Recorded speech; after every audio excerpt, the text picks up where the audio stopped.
Hi, Rich Garuba for bowlingball.com. Well, let's talk about how to learn to use, or a few tips about using bowling tape. You know, the bowling tape you insert inside the holes. First of all, I'm going to give you 10 quick tips. Inserting a piece of tape in your thumb hole, you should do it about 1/8 of an inch below the top surface of the hole with the rounded edge, if the tape is rounded, pre-cut tape, toward the upward side of the hole. Next, the tape should be inserted. You could use a pocket knife, the flatbed, or a pair of scissors, or they make some other tools that you can use to stick the tape on it, curve it, slip it down into the hole to the desired depth that you want. And you could store the blade, the tape, and all that stuff in your accessory pouch.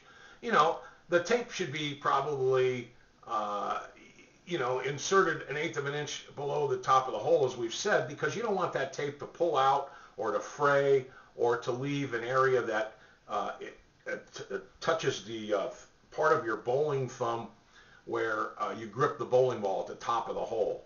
You don't want to slow down or impede your delivery or your release of the bowling ball in any way.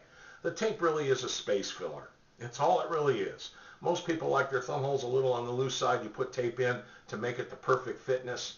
And then, of course, if you have a problem with humidity or you have a problem with your thumb swelling, you can remove tape as needed. Or if you're the kind of person that the more you bowl, the smaller your thumb gets, and there are people that experience that, then you can add a piece of tape. You can layer them, get multiple layers, and so on. You can use textured tape if you want to secure it on the front part of your bowling thumb to help you grip the ball better.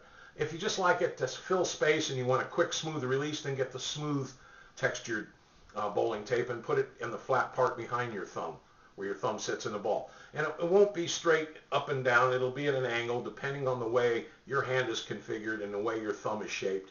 So you want to customize it perfectly for your thumb. Some pieces of tape are manufactured at greater thicknesses than other brands, so you might require fewer pieces of tape if you use a thick brand of tape. If you have very loose thumb or finger holes, for example. And by the way, you can use tape. You might have to cut it in length to fit into the finger holes. If your finger holes are loose, you can either put it in the front to give you a feel of a textured feel, to give you better gripping action, or behind the pads of your fingers. If you use a full fingertip grip, it's not going to be, the piece of tape probably won't be more than 3/4 of an inch long, if that.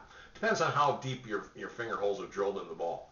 But again, even on the finger holes, make sure the tape is a little bit below the top surface of the hole. And when tape gets frayed, gets dirty, starts peeling up on the edges, just remove it. Use some simple rubbing alcohol and your bowling towel or something to clean out the holes, and then reinsert fresh new tape. Have your tape and your bowling ball ready to go when you start your competition. Now, it may not fit your hand when you go out to bowl practice balls, because you might come in from a cold climate, for example, and your thumb it shrinks a little bit. You might have to add tape and then remove it as you go along.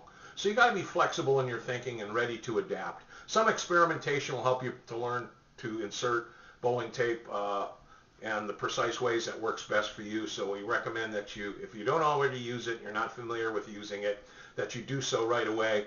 Getting a good, consistent release is part of improving your bowling scores. Thank you.